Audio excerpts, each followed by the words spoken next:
Il y a des gens qui s'y risquent à chaque année, puis il y en a certains qui disparaissent quand même et qu'on ne retrouve jamais. À cause de ce phénomène de l'altitude. Ça, ou qui peut savoir, hein, un accident, il suffit de tomber, se casser une jambe. On parle d'endroits qui sont quand même très reculés. On peut des fois avoir à marcher 6 ou 7 heures pour rejoindre 2 villages et il n'y a rien d'autre entre Parce ces 2 villages. Parce qu'il y a des villages en montagne aussi. Il y a des villages en montagne. Ah oui, il y a des gens qui y habitent. Il y a des gens qui habitent à plus de 4000 mètres d'altitude à l'année longue. On parle de villages qui parfois n'ont pas du tout l'électricité, donc ni l'eau courante, qui se chauffent, pour ainsi dire, simplement un petit peu avec du bois quand ils font à manger. Et au moment où tu es allé, est-ce que c'était une période neigeuse? Est-ce qu'il y avait de la neige? Moi j'y suis allée durant l'hiver. Ah, t'es allée dans leur hiver? J'y suis allée durant leur hiver. Okay. J'ai eu la chance de ne pas rencontrer de neige durant mon trek, mais il faut savoir que la météo peut changer extrêmement vite. Il paraît. Qu'on peut se coucher le soir après avoir eu une belle journée de soleil et se lever le lendemain matin avec un 20 ou 30 cm de neige et être coincé là pour 3-4 jours. On parle d'endroits qui sont extrêmement reculés. Il n'y a aucune route, aucun véhicule. Les gens n'ont même souvent jamais vu de voiture. Ah, c'est tout un monde. C'est toute une autre réalité. Et en même temps, les gens sont, malgré des conditions de vie très précaires, très dures, sont d'une gentillesse, d'une joie de vivre, d'une sérénité qui se dégage. Écoutez, je me souviens d'un village, là, on avait crapahuté pas mal cette journée-là, là, je pense. On avait fait au-dessus de 1000 mètres de dénivelé durant la journée de marche. Puis je commençais à être vraiment rendu au bout du rouleau. Et on arrivait à un village et une femme, une Népalaise, dont j'ai jamais compris la langue parce qu'ils parlent différents dialectes d'un village à l'autre, qui arrive toute souriante, qui venait de faire des espèces de beignets à base de farine de riz qui était encore tout chaud, qui avait frit dans de l'huile, qui est venue nous offrir ça généreusement puis qui vraiment insistait pour qu'on les prenne. En fait, on a accepté avec mon guide. Puis là, moi, en échange, je voulais lui offrir des noix, des amandes que j'avais apportées avec moi durant la randonnée. Et elle s'est sauvée en courant, tellement elle ne voulait rien savoir de ce que je lui offrais. C'est une femme qui vivait vraiment dans la plus grande des simplicités. Il a fallu que je lui coure après. On l'a suivie avec mon guide jusque chez elle. Et on a finalement voulu lui remettre les amandes, mais elle avait fermé la porte de chez elle. Je les ai donnés aux enfants qui jouaient autour. Et même les enfants ont eu du mal à accepter. Ah bon? Mais c'est pas là que tu as dormi? Si. Finalement, c'est là qu'on a dormi. Ah oui? Et comment c'est un endroit comme ça pour dormir? C'est assez primaire? C'est très rustique. Oui. Il n'y a pas de matelas. Le lit est fait de planches de bois. On se lave à l'eau froide. J'imagine. La plupart du temps, oui. Quand il fait très froid, l'eau va être chauffée.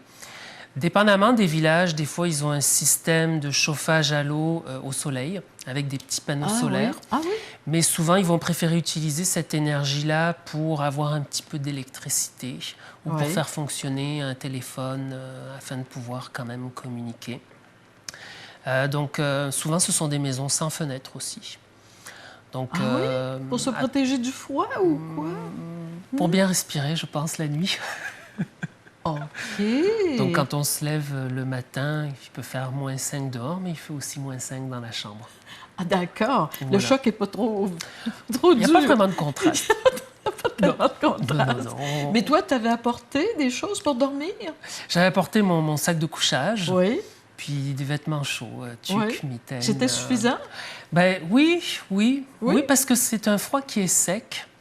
Donc, il se supporte bien et le soleil vient quand même assez vite réchauffer durant la journée. Donc, c'est sûr que le matin, on grelotte un peu, on boit beaucoup de boissons chaudes ou de l'eau juste chaude pour garder une température corporelle. Et on s'adapte bien. Et quand tu es redescendu, tu m'as dit que tu avais passé une semaine dans un monastère. Oui. Comment ça s'est passé?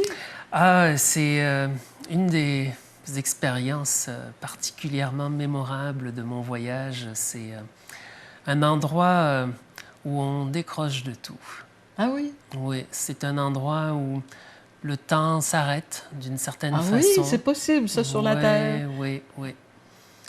un endroit vraiment de calme, un endroit de réflexion, un endroit où on côtoie des gens qui ont développé une philosophie de vie et une connaissance de la nature humaine, du fonctionnement de l'esprit, qui leur permet d'atteindre un état de calme, de joie de vivre, qui est contagieux juste en étant à leur contact. Ah oui? Ah, vraiment. C'est aussi fort que ça. Oui, oui. Hey. Le genre d'endroit où, quand on y est, on n'a pas envie d'en repartir. C'est vrai? Oui. Ah, tant que ça? Ah oui, oui, vraiment. On devient accro au silence, à la... On apprécie simplement cette atmosphère. Ah oui? À un point tel que on se dit, mon Dieu, que la vie peut être simple et à quel point on a besoin de peu pour parvenir à vivre. Ah, tant que ça? On se reconnecte beaucoup à l'essentiel. Ça, c'est un lâcher-prise. Oui, un gros lâcher-prise. Oui, oui.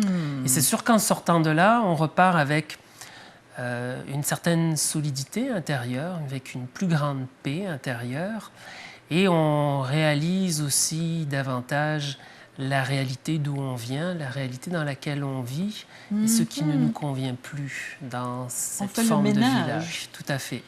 Ah, on réalise aussi à quel point on peut être complètement à côté de la plaque pour certaines choses, et comment on peut se compliquer beaucoup plus la vie par soi-même, au-delà du fait même que la vie peut être compliquée en soi.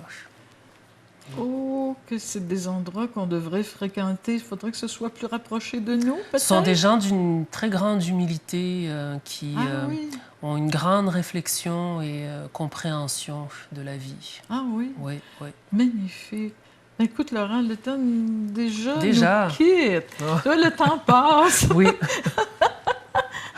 Alors, je vous dis à bientôt. C'était avec Laurent Lecheresse, un auteur et aussi un coach-thérapeute qui est venu nous parler de ses 2 publications et de son voyage au Népal et aux Indes.